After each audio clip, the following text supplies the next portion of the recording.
வணக்கம்.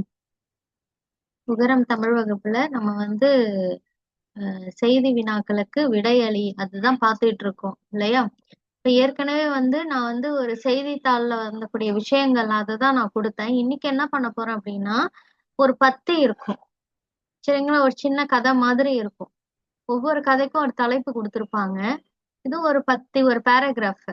சரிங்களா? இதுல இருந்து இதுல இது இது இதுக்கான கேள்விகள் கொடுத்திருப்பாங்க.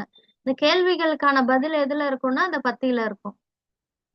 நீங்க ஆல்ரெடி நீங்க அத பண்ணியிருக்கீங்க. சரிங்களா? அதுவும் இல்லாம போன அசைன்மென்ட்டும் கிட்டத்தட்ட இதே மாதிரி தான் பண்ணீங்க.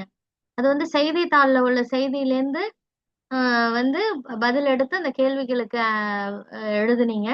இங்க இந்த பேராகிராஃப் இந்த பத்தியிலேருந்து நீங்க என்ன பண்ணணும்? பதில் எடுத்து இந்த கேள்விகளுக்கு பதில் எழுதணும். சரிங்களா? இதே மாதிரி தான் வினா சொற்கள எடுத்துட்டு அந்த இடத்துல ஆன்ஸர ரீப்ளேஸ் பண்ணணும். ஒரு தடவை அந்த பத்திய வாசிங்க. வாசிச்சுட்டு அதுக்கப்புறம் என்ன பண்ணணும்? இந்த கேள்வி எழுதி அதுக்கான பதில் அந்த பத்தியில எங்க இருக்குன்றத தேடி அழகா எழுதி அனுப்பணும். சரிங்களா? இதுதான் இன்னைக்கான அசைன்மெண்ட்.